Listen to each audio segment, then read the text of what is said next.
The Directus AI image generation operation will take in a prompt and a couple of other settings and use OpenAI's DALL-E 3 model to generate an image, which you can then save into your Directus project. So here we have a recipes collection and an item with a recipe that I wrote.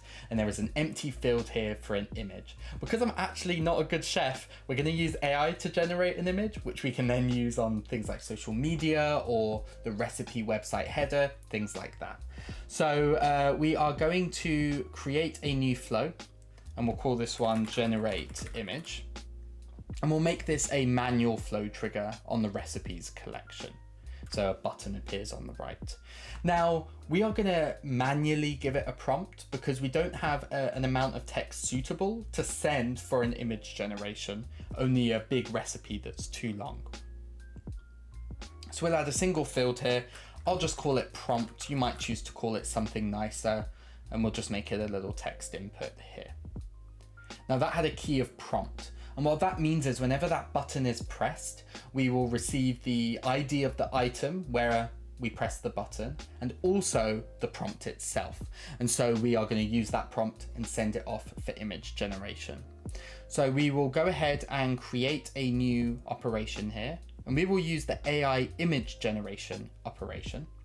Now we need to use our OpenAI API key. We'll pop that in here, and our prompt. And once again, this is going to be dynamic. So trigger.body.prompt. We want high quality, standard quality will do. And we'll make it square so we can share it on our Instagram grid. So we'll hit save. This will result in having a URL. So we now need to import that URL into our Directus project. To do that, we will use the request URL operation.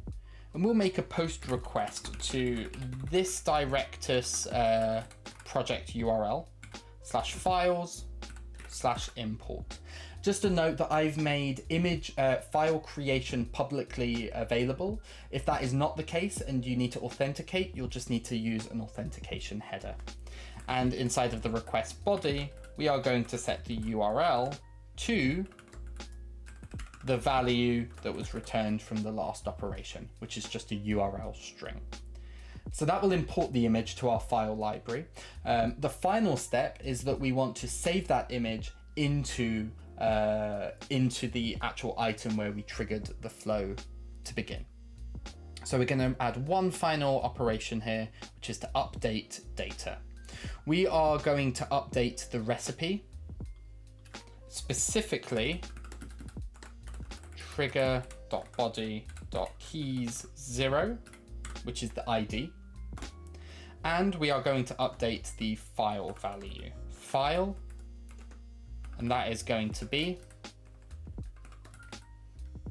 last.data.data.id, because that is a response from an API call.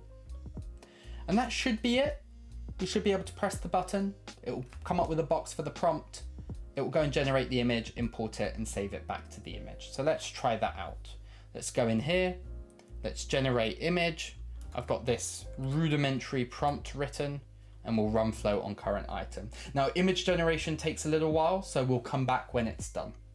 We're back, and it did not work because it is not called file, it is called image. So we're going to update that, and we'll go back and run it again. Welcome back, and it turns out I'm not a very good prompt engineer because that is not an easy stuffed bell pepper. It is a bowl stuffed with bell peppers. But in any case, you need to write better prompts, but that is how you use the Directus AI image generation operation. I'll see you in the next video.